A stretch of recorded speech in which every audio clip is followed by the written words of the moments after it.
सिविलपीडिया में आपका स्वागत है। तो आज का हमारा टॉपिक है what is the development length and what is the lap length.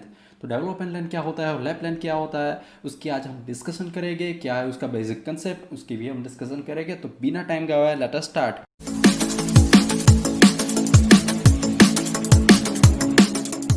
Okay, so what is the development line. Development line होती क्या है, यहाँ पर थोड़ी सी डिस्क्रिप्शन एंड एक फिगर के थ्रू आपको समझाता हूँ मैं। Transfer the design force from the steel to concrete and vice वर्सा।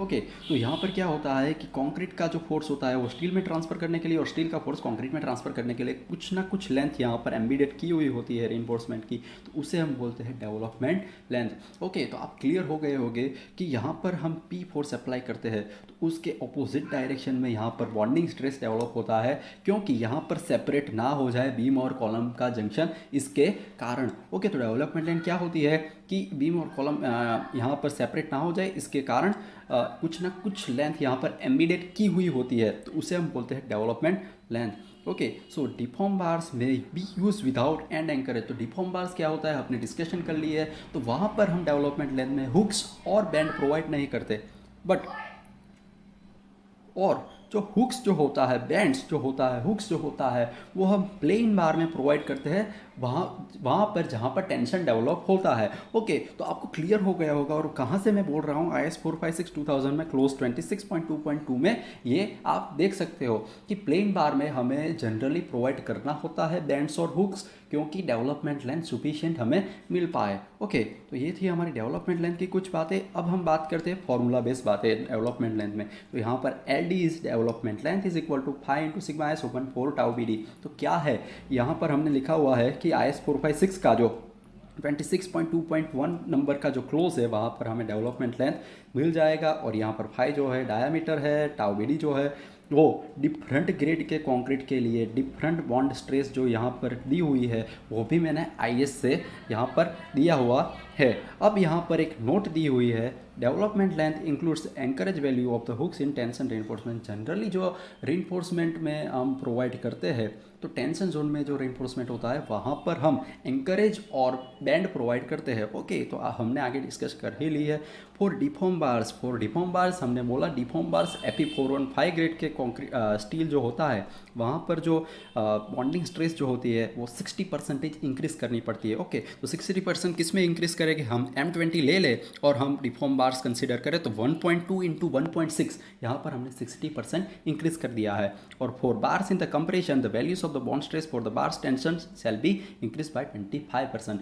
जो कंप्रेशन में रेनफोर्समेंट होता है वहाँ पर हम यहाँ पर बॉन्डिंग स्ट्रेस की जो वैल्यू होती है उसे हम 25% इंक्रीज करते हैं। आपको पता चल गया होगा कि डेवलपमेंट लेंथ क्या है, कंप्रेशन और टेंशन में कितना कितना हम बढ़ाते हैं।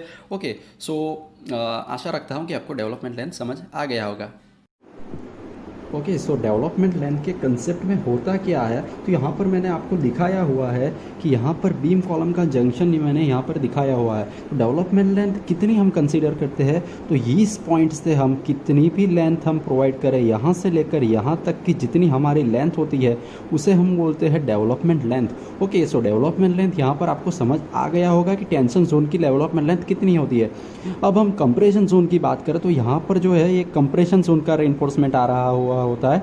तो यहाँ से हम कंसिडर कर रहे हैं तो यहाँ से यहाँ तक की जितनी लेंथ हमने प्रोवाइड की हुई है तो उसे हम डेवलपमेंट लेंथ बोलते हैं। जितनी लेंथ इस इंटरसेक्शन से आगे जितनी भी रेनफोर्समेंट हमने एम्बेडेड किया हुआ है तो उसे हम बोलते हैं डेवलपमेंट लेंथ। ओके, सो अब हम बात करते हैं कि डिफॉर्म बार क्या है और प्लेन बार क्या है। तो यहाँ पर आप देख सकते हो कि डिफॉर्म बार है, तो यहाँ पर हम देख सकते हैं कि डिफॉर्म बार जो होता है यहाँ पर हमें ऐसा कुछ टेक्सचर देखने को मिलता है। तो इसके कारण यहाँ पर जनरली जो होता है डिफॉर्म बार Fe415 होता है। ओके, Fe415 तो क्या होता है इसके कारण। और प्लेन बार क्या होता है, तो प्लेन बार में ऐसा कुछ टेक्सचर रहता नहीं है यहाँ पर। ओके, तो डिफॉर्म बार में क्या होता है, तो बॉन्डिंग अच्छा होता है, बॉन्डिंग जो होता है वो अच्छे से हो पाता है डिफॉर्म बार में as compare to plain bar. Okay, so deform bar क्या है और प्लेन बार क्या है आपको क्लियरली हो गया होगा। और development length beam column junction में क्या होती है वो भी आपको क्लियरली हो गया होगा। तो आई होप कि आपको डेवलपमेंट लेंथ का कंसेप्ट यहाँ पर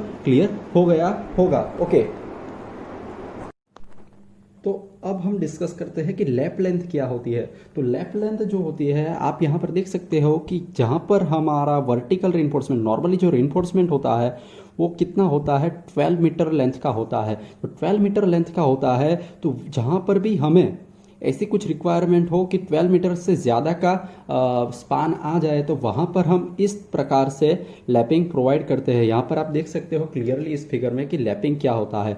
तो यहाँ पर जो होता है, तो जो यहाँ से यहाँ तक हम लैप करते हैं और यहाँ से थोड़ा सा स्लोप देकर हम रेनफोर्समेंट को आगे बढ़ा देते हैं। ओके, सो लैप क्या है, तो आपको यहाँ से पता चल रहा होगा कि लैप क्या है। यहाँ पर हम कॉलम की कंडीशन दिखाई हुई है, यहाँ पर हमने बीम की कंडीशन दिखाई हुई है। ओके, सो लैप लेंथ क्या होती है ये इस फिगर से आप देख सकते हो। तो लैपिंग लेंथ में होता क्या है, तो जहाँ पर भी अब आपको एक कंफ्यूजन हो रही होगी कि जो इसका डायामीटर है डी है और इसका डायामीटर जो है वो भी डी है, बट जहाँ पर दोनों का डायामीटर जो डिफरेंट हो तो वहाँ पर हम क्या करते हैं, तो स्मॉलर डायामीटर जिसका भी हो ना, स्मॉलर डायामीटर, तो स्मॉलर डायामीटर के बेस पर हम कैलकुलेशन करते हैं। ओके, तो लैप लेंथ में क्या होता है, तो थोड़ी सी आगे डिस्कशन हम करते हैं as per the discussion criteria. Okay, so lap length होती क्या है, तो यहाँ से आपको क्लियरली हो गया होगा कि लैप लेंथ होती क्या है। ओके, तो लैप लेंथ क्या है हमने पिछले वीडियो में देखा ही है,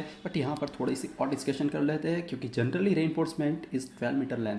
रेनफोर्समेंट की जो लेंथ होती है वो 12 मीटर का रेनफोर्समेंट होता है। तो जहाँ पर भी 12 मीटर से ज़्यादा का स्पान होता है वहाँ पर हमें लैपिंग की रिक्वायरमेंट होती है। तो should not be use for the diameter more than 36 mm। तो 36 mm से ज़्यादा का डायमीटर होता है रेनफोर्समेंट का, वहाँ पर हम लैप लेंथ को लैप लेंथ में लैपिंग नहीं कर पाते। वहाँ पर हमें कपलर प्रोवाइड करना होता है या फिर वेल्डिंग करना होता है। तो यहाँ पर थोड़ी सी आईएस की कंडीशन हम देख लेते हैं फॉर फ्लेक्सुरल टेंशन। तो लैप लेंथ फ्लेक्सुरल टेंशन में कितनी होगी, एलडी जितनी या फिर 30 times into dia of the reinforcement bar. तो फ्लेक्सुरल टेंशन क्या होता है कि जहाँ पर भी बेंडिंग डेवलप होता है, तो बेंडिंग के कारण जो टेंशन डेवलप होगा यहाँ पर, तो वहाँ पर हम लैप लेंथ इतनी प्रोवाइड करेंगे। ओके, तो ये कहाँ से आया है, तो IS 456 2000 close 26.2.5.1। Okay, for direct tension की कंडीशन आप यहाँ पर देख सकते हो कि क्या होता है डायरेक्ट टेंशन। तो डायरेक्ट टेंशन की कंडीशन आप यहाँ पर देख सकते हो, तो वहाँ पर लैप लेंथ कितनी होती है, 2 टाइम्स इंटू डेवलपमेंट लेंथ और 30 times into dia of the reinforcement bar. इन दोनों में से जो ज़्यादा वैल्यू होगी उतनी हमारी लैप लेंथ होगी। ओके, सो अब थोड़ा सा हम जो नोट पॉइंट है वो ले लेते हैं। The straight length of the lap shall not be less than 15 times into dia of bar और 200 mm। तो ये कहाँ से आई है वैल्यू, तो वो वैल्यू जो है वो IS 456 पे लिखी हुई है। ओके, सो यहाँ पर दो और पॉइंट्स है। The lap length in compression shall be equal to the development length. तो कंप्रेशन में जितनी डेवलपमेंट लेंथ तो होती है वो कितनी होती है, वो लैप लेंथ होती है वो डेवलपमेंट लेंथ जितनी ही होती है। Okay, but not less than 24 into dia of the R. Okay, आपको यहाँ पर समझना होगा कि कंप्रेशन में जो लैप लेंथ होती है वो उसकी डेवलपमेंट लेंथ जितनी ही होती है, but 24 times into dia of the bar से कम नहीं होनी चाहिए। Okay, when the bars of the two different diameters are to be spliced, the lap length shall be calculated on the basis of the dia of the smaller bar। तो अब यहाँ पर आपको एक कंफ्यूजन होगी कि हम जो लैप करते हैं वो डिफरेंट डाया का बार लेते हैं, तो वहाँ पर जो लैप लेंथ कंसीडर होती है वो स्मॉलर डाया को कंसीडर करने के बाद हम उसकी लैप लेंथ निकालते हैं। तो आशा करता हूँ कि आपको लैप लेंथ भी अच्छे से समझ आ गया होगा।